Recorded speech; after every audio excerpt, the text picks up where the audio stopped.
ಧಾರವಾಡ ಜಿಲ್ಲಾ ಕೌನ್ಸಿಲ್ನ ಉಪಾಧ್ಯಕ್ಷರಾಗಿ ಶ್ರೀಯುತ ಅರ್ಜುನ್ ಸರ್ ಪತ್ರಣ್ಣವರು ಈಗ ಉಪಾಧ್ಯಕ್ಷರಾಗಿ ಆಯ್ಕೆಯಾಗಿದ್ದಾರೆ. ಇವತ್ತು ಧಾರವಾಡ ಜಿಲ್ಲೆಯ ಹಾಪ್ಕಾಮ್ಸ್ ಏನು ತೋಟಗಾರರ ಬೆಳೆಗಾರರ ಏನೋ ಒಂದು ಸಂಘ ಐತಿ, ಆ ಸಂಘಕ್ಕೆ ಈಗಾಗಲೇ ದಿನಾಂಕ 25/6/2024 ಏನೋ ಒಂದು ಚುನಾವಣೆ ನಡೆದಿತ್ತು. ಆ ಚುನಾವಣೆಯಲ್ಲಿ ನಮ್ಮ ಕಾಂಗ್ರೆಸ್ ಪಕ್ಷದ ಬೆಂಬಲಿತ ಅಭ್ಯರ್ಥಿಗಳಾದಂಥ 12 ಜನ ನಿರ್ದೇಶಕರು ಅತ್ಯಂತ ಬಹುಮತದಿಂದ ಆಯ್ಕೆಯಾಗ್ಯಾರ ಅಂತ ಹೇಳಕ್ಕೆ ನನಗೆ ಭಾಳ ತುಂಬ ಸಂತೋಷ ಅನಿಸ್ತದೆ.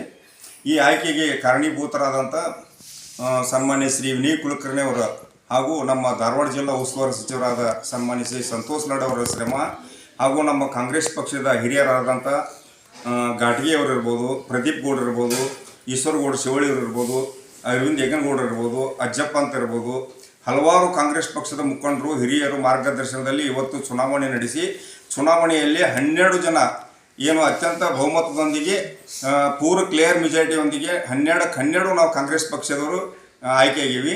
ಅದೇ ಪ್ರಕಾರವಾಗಿ ದಿನಾಂಕ 5/8/2024 ಏನು ಅಧ್ಯಕ್ಷ ಉಪಾಧ್ಯಕ್ಷರ ಚುನಾವಣೆ ನಡೀತಿ. ಅಧ್ಯಕ್ಷ ಉಪಾಧ್ಯಕ್ಷ ಚುನಾವಣೆಯಲ್ಲಿ ಮಾನ್ಯ ಶಾಸಕರ ಆದೇಶದ ಮೇರೆಗೆ ಹಾಗೂ ಜಿಲ್ಲಾ ಉಸ್ತುವಾರಿ ಸಚಿವರಾದ ಸನ್ಮಾನ್ಯ ಸಂತೋಷ್ ಲಾಡ್ ಅವರ ಆದೇಶದ ಮೇರೆಗೆ ಅಧ್ಯಕ್ಷರನ್ನಾಗಿ ಸಿದ್ದಪ್ಪ ಪ್ಯಾಟಿ ಅವರನ್ನ, ಉಪಾಧ್ಯಕ್ಷರನ್ನಾಗಿ ನಾನು ಅರ್ಜುನ್ ದೊಡ್ಡಬಸಪ್ಪ ಪತ್ರಣ್ಣವರನ್ನ ಅತ್ಯಂತ ಬಹುಮತದೊಂದಿಗೆ ಆಯ್ಕೆ ಮಾಡ್ಯಾರ. ಈ ಎಲ್ಲ ಕಾರ್ಯಕರ್ತರಿಗೆ ಮತ್ತು ನಮ್ಮ 12 ಜನ ನಿರ್ದೇಶಕ ಮಂಡಳಿಯು ಏನದಾರ ಇವಾಗ ಹೊಸದಾಗಿ ಆಯ್ಕೆಗಾರ ಎಲ್ಲರೂ ಕೂಡ ಇವತ್ತು ಅತ್ಯಂತ ಈ ಕೋಆಪರೇಟಿವ್ ಆ್ಯಕ್ಟ್ನಲ್ಲಿ ಸೊಸೈಟಿಯಲ್ಲಿ ಅತ್ಯಂತ ಪರಿಣಿತರಾದಂಥವ್ರು ಇವತ್ತು ಎಲ್ಲರೂ ಆಯ್ಕೆಯಾಗಿವಿ. ನಮ್ಮ ಮೊದಲನೇದಾಗಿ ಇವತ್ತು ನಾವು 12 ಜನ ಆಯ್ಕೆ ಆಗಲಿಕ್ಕೆ ನಮ್ಮ ಧಾರವಾಡ ಜಿಲ್ಲಾ ಎಲ್ಲ ಹಾಪ್ಕಾಮ್ಸಿನ ಎಲ್ಲ ಸದಸ್ಯರು ಅತ್ಯಂತ ಬಹುಮತದಿಂದ ನಮ್ಮನ್ನು ಆರಿಸ್ತಂದಾರೆ. ಅವರಿಗೆ ಆಗಲಿ, ನಮ್ಮ ಮಾನ್ಯ ಶಾಸಕರಾಗಲಿ ಹಾಗೂ ಜಿಲ್ಲಾ ಉಸ್ತುವಾರಿ ಸಚಿವರಾದ ಸನ್ಮಾನ್ಯ ಸಂತೋಷ್ ಲಾಡ್ ಅವರಾಗಲಿ ಯಾವುದೇ ರೀತಿ ಅವರ ಹೆಸರಿಗೆ ಕೊಂಕು ಬರದಂಗೆ, ಅವರ ಗಣ್ಯತೆಗೆ ಯಾವುದೇ ರೀತಿ ತೊಂದರೆ ಆಗದಂಗೆ ನಾವು ಅತ್ಯಂತ ಈ ಸೊಸೈಟಿಯನ್ನು ಸ್ವಲ್ಪ ಸೊಸೈಟಿ ಭಾಳ ಲೋ ಬಿದ್ರಾಗೈತಿ, ಅದನ್ನು ಹೆಚ್ಚಿನ ಪ್ರಮಾಣದಲ್ಲಿ ಅವ್ರು ಮುಂದುವರಿಸುವಂಥ ಶಕ್ತಿ ಭಗವಂತ ಕೊಡಲಿ ಅಂತೇಳಿ ಈಗಾಗಲೇ ನಾವೆಲ್ಲರೂ ನಿರ್ದೇಶಕರು ಮಾತಾಡೀವಿ.